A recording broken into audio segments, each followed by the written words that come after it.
evening. Welcome to Voice of the Parrot. I'm your host, Shasta Ray, and I am alone in the studio again.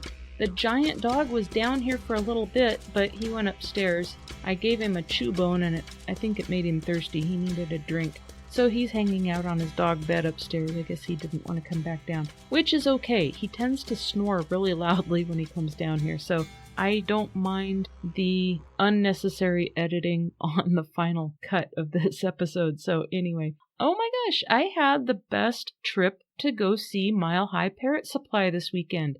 I mentioned that last week, and Murray, the baby cockatiel, who's not so much of a baby anymore, he had the time of his life.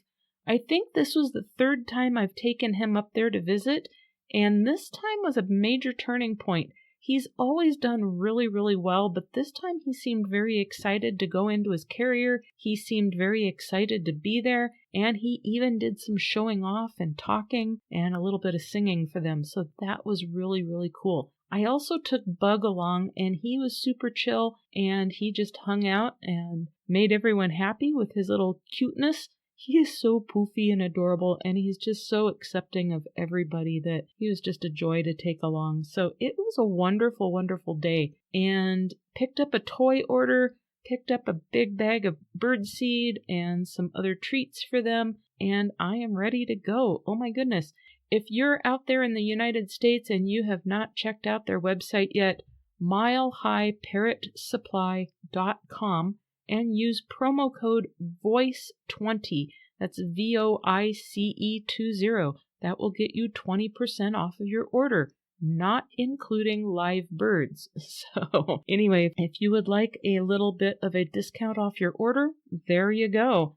Mile High Parrot Supply is a husband-wife team, Chris and Kendra, and their son helps out too. And between the three of them, they have a combined experience of going on almost 40 years, I think we did the math. So they're very knowledgeable, and they always want the best for the birds they sell. They want the best for their customers, and they have been amazing at answering all my questions that I have about Murray and all of his crazy antics over this past year that I've had Murray. And today was no exception. I actually emailed Chris, and I was like, I think Murray's lost his mind again. We'll get into that in a minute. Murray has inspired me for today's episode because I think it applies to a lot of people out there. Anyway, one thing we did talk about was some diet stuff and how hard it is to convert birds to a healthy diet once they are used to a seed diet and a quote-unquote junk food diet. You don't want to feed them an all-seed diet no matter what your bird is. It's too high in fat, and I don't care how much they flap around your house. It is not the equivalent of what they would get for exercise out in the wild. So they don't burn off calories the same, and it sets them up for fatty liver disease, and you just don't want that. So anyway, we talked about bird nutrition and what's better for birds and what's worse for birds, and we had some laughs over that. It was a fun time. And that is going to inspire next week's episode. I'm doing some book reviews on really, really, really good and very, very, very affordable bird nutrition books. So you don't want to miss that. I've got some really great recommendations. So we'll hit nutrition next week. One really cool thing that happened while I was there is they have a Cape parrot. And those parrots have this big, huge, intimidating beak. They're an African parrot and really unique looking. They can also make some really cool sounds and stuff too. But anyway, I have never interacted with that bird, but he seemed to kind of recognize me this time because I always talk to him when I'm there, and I always kind of chit-chat at him and throw some positive energy his way, and he seemed to kind of be okay with me this time, and he gave an indicator of such, and he stepped up for me, so I got to actually hold a Cape parrot. It was really cool. He is such a cute bird. Oh my gosh. I don't know that I'll ever own a Cape parrot, but they are a really cool looking bird. I was really thrilled to be able to do that. So if you are around other people's parrots, I don't care how tempting it is, always ask. And a lot of birds out there are single person birds. They get very bonded with one person, and they're not very accepting of strangers.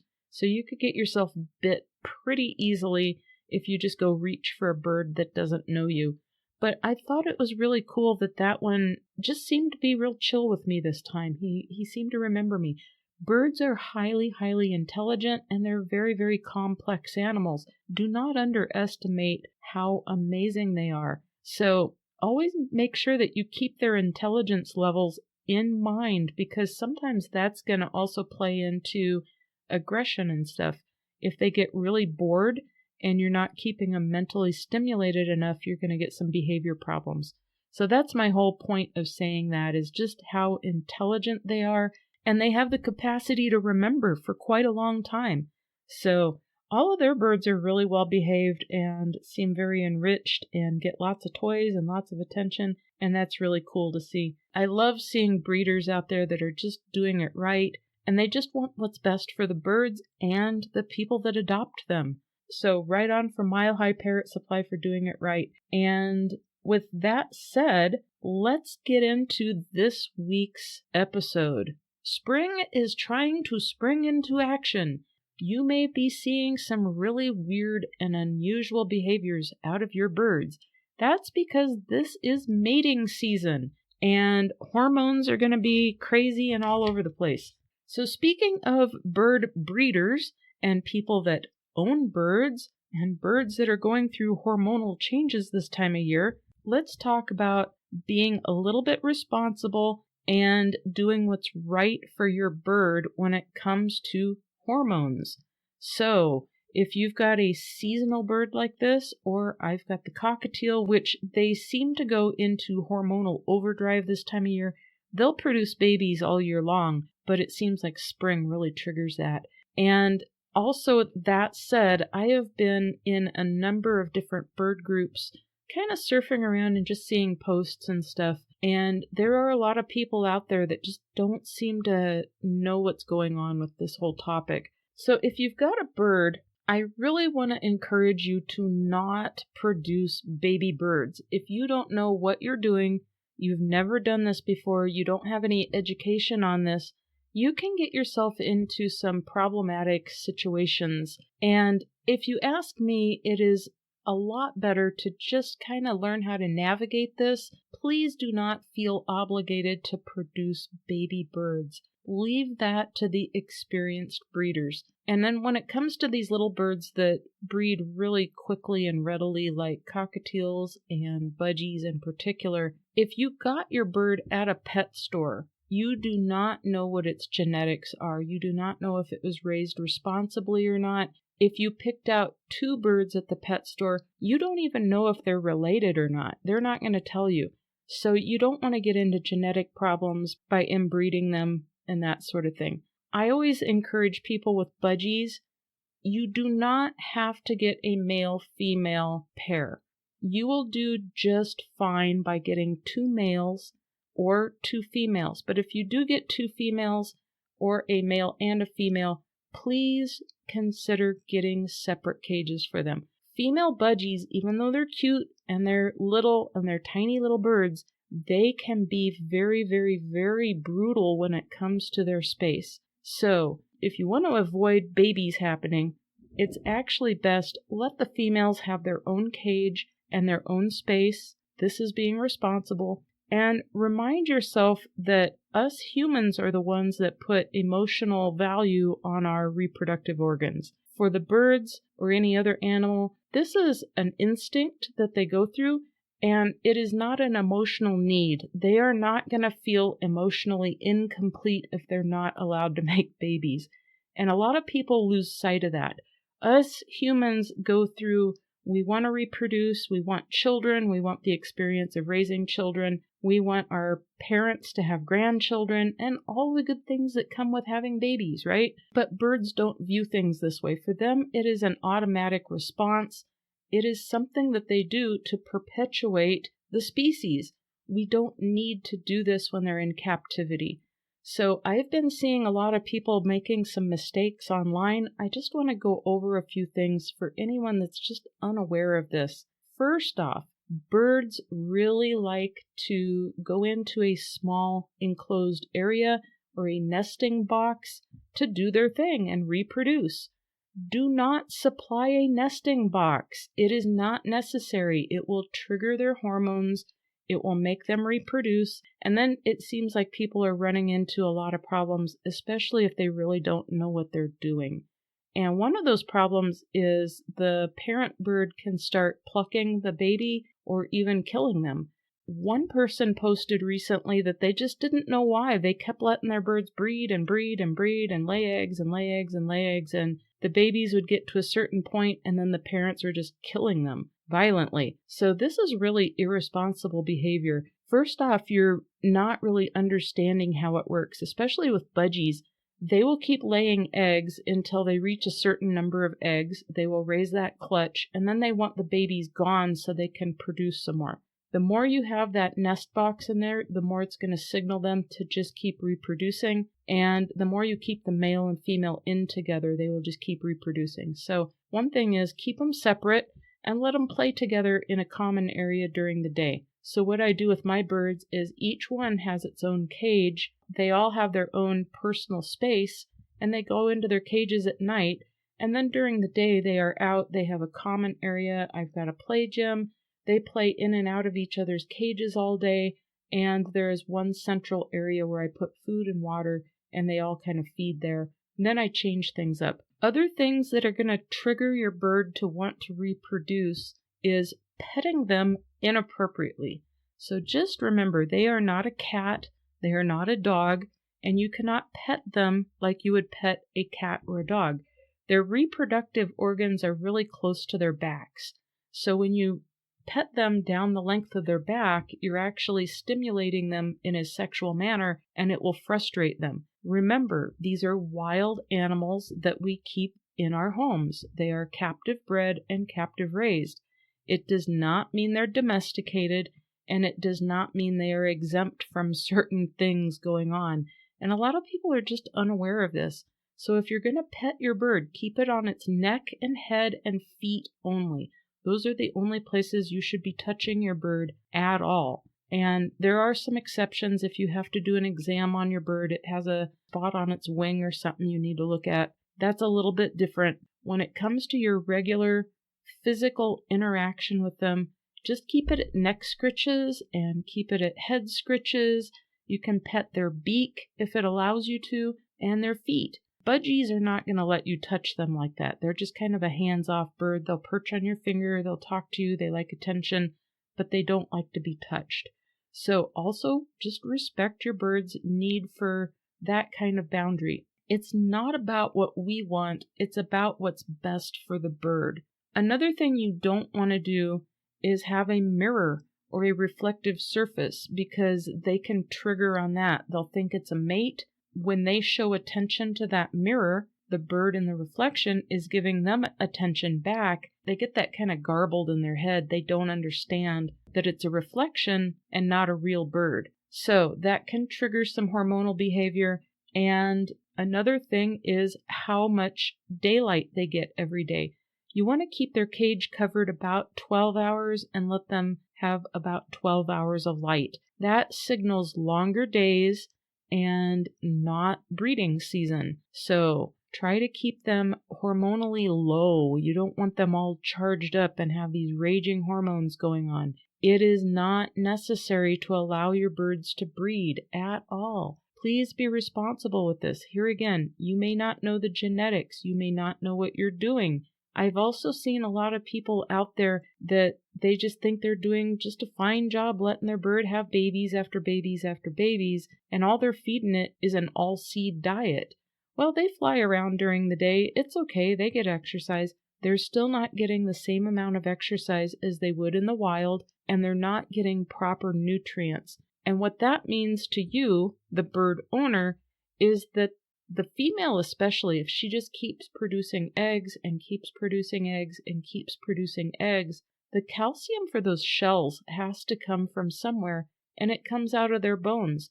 They actually get very calcium deficient, and that can kill them. It can also burn them out and exhaust them to death. So please, I beg of you out there, it's kind of cute to see the whole circle of life go on, But if you really don't have experience in this and you don't understand genetics and you're just doing it because you think you have to, please reconsider. You do not have to do this to have happy birds. They're going to be just fine without that whole parenthood experience. Leave the breeding to the breeders that know what they're doing. And then when you start getting into bigger birds of different species and the more complicated the bird, the more complicated the breeding can go and hand caring for them and all sorts of stuff. So just leave it to the professionals and be very happy with your pets. They're wonderful and they're wonderful companions, but they don't need to go through these hormone roller coasters.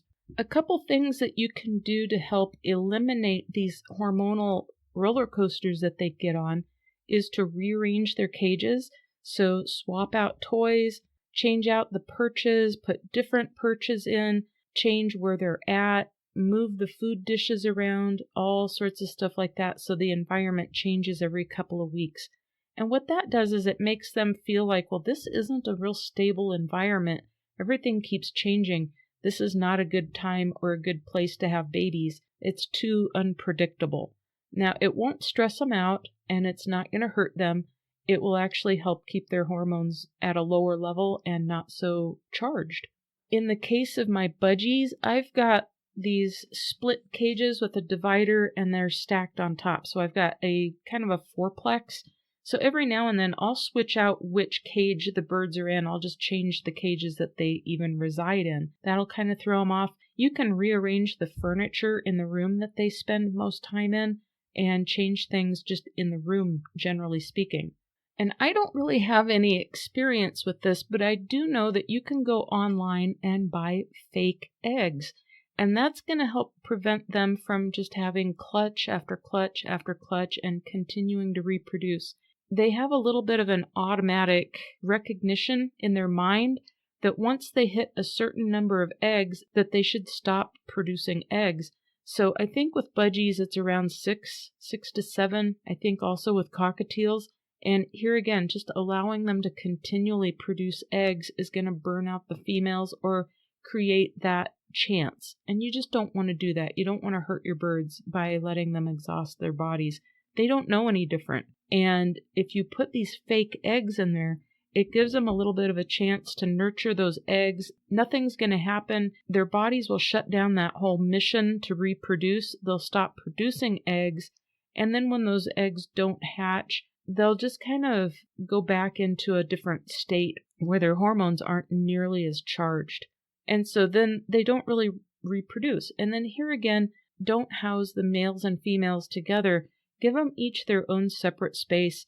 You can put the cages kind of close to each other where they can see each other and then they'll be happy. But cage aggression with females, and this happens with different species, can be a very real thing. You can put your birds in danger if you've got a female that's just really overly charged on her space and very, very territorial. So if you want to prevent injuries, it's also a great thing to do. Just give them their own space and it will reduce their need to reproduce also. And then be aware that female birds can lay eggs even without a partner or without a mate. So sometimes you will get some eggs out of a female. But the reason I really don't like having females, I have 2 female birds and I'm always concerned about egg laying because one thing is if their diet is not proper and well balanced, they could have egg binding and that's where their body is unable to push that egg out of them and it will kill them. If you don't know the proper way to address the problem and know how to identify it in the moment, you could lose your bird. And it's just an unnecessary thing. So there's a lot of reasons to make sure that your bird remains a pet and not a parent, and it's a good thing. Now, if you're someone out there that's made some of these mistakes, don't shoot the messenger. I'm not cutting anyone down. Everyone does things different and everyone has different views. But really, with the amount of birds that are in the shelters and get shifted around on places like Craigslist, and there are tons and tons and tons of them in pet stores and everywhere, I really want to encourage people to just, if you're going to have a bird as a pet, think it through, do a little planning before you get your pet, and make sure that you're being responsible about it. Have a great relationship with your bird and let it live its best life possible, But please keep the reproduction to the people that know what they're doing and have been doing it professionally and responsibly. It's just not necessary. I've had Zoltan for 2 years now, as well as Aggie is coming up on 2 years. I've never had any problems with this, and with the budgies, I just use the whole rearranging their cage, keeping them guessing on their surroundings that way. I keep their cages covered for 12 hours a day, and then they get 12 hours of light, and that prevents it. But I'm telling you what, my 2 little hens are so territorial and so nasty when it comes to their cages that I just wouldn't even risk putting a male in the same cage with them. They are brutal. But if you do have a large enough cage that you have more than one budgie and you've got one female in the mix, make sure that you've got at least one water supply and one food supply or water dish for each bird that's in there. Because another thing that the females will do in particular with budgies, and I don't know about other species, but they will guard the water and food dish and they will not let the other one eat or drink. So they can actually kill the other bird in there by malnutrition and starving them to death or dehydrating them. And that's just a natural instinct that they go through. I saw something online today where there was some birds up for adoption, and the person adopting them out said these birds have to be housed separately. They get along fabulously, but they need separate cages. And of course, people in the comments were like, well, I want to adopt them, but I'm going to keep them in the same cage. And they had to reiterate, no, they're not going to do well in the same cage. They get very cage aggressive. Be aware of that.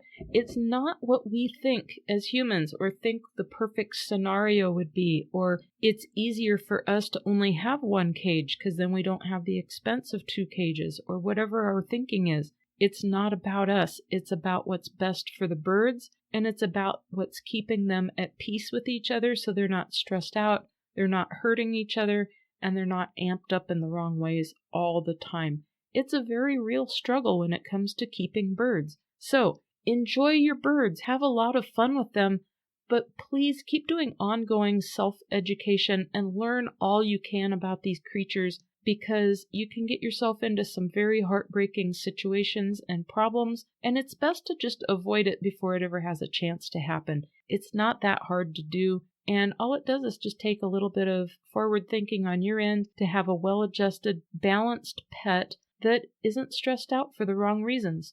And like I've always said, Facebook can be a really great place to be. It can be a good place to ask questions, but be very careful because sometimes the people answering the questions are answering by opinion only. And just because you had one experience that doesn't follow the norm doesn't mean that's going to apply, generally speaking. Sometimes you just luck out and you just don't have any problems and you're doing it wrong, but it works out for the best for some reason.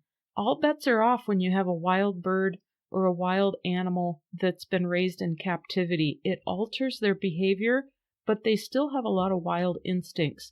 So here again, please do all your research, please do your homework, and find a really good mentor out there that is very knowledgeable that you can ask questions of when things come to that. I am so thankful that I'm able to send email questions to Chris on occasion or sit and chat with them when I go visit, because they are just a wealth of knowledge and they have helped me with this little cockatiel to a crazy degree. I'm so thankful that they've been that open and helpful for me. Murray has been doing stuff where I try to keep him following the rules, but he is hitting his maturity levels. He is right at a year old, and he's starting to go through some behaviors that are very indicative of hormones. Plus, it's that time of year. And in my kitchen, I have to watch my kitchen counters, because even if I have like a can of food sitting there that he can get behind the food, he will trigger out on that because his little mind is considering that like a nest area or an enclosed area that's small. So if there's a wall there, and maybe 6 inches and a can of food, he will actually consider the space between the can of food and the wall as a nesting area. He's also been getting very enamored with himself in the window reflection. So I don't let him in the kitchen after dark because that's when he can see his reflection in the window. He thinks the reflection is a mate. So that's when he goes and looks for, I call him a fort. he goes and looks for a fort that he can hang out in on the kitchen counter. Goodness, one day I got home from the grocery store. I put some different containers out on the kitchen counter. I had some different products I'd bought, and I had something else I'd brought home that day, and I set that down with him. And there was a big space behind it, and I didn't think about it, and he goes behind there, and then he just starts screaming bloody murder. He's all charged up. He's frustrated. He doesn't know what to do. I go running into the kitchen, and he jumps out from behind the fort, and he starts defending the fort, because to him it's a nest. So I have to get creative on luring him out so that he's not all nasty with me. I don't fight him. I don't try to antagonize the situation.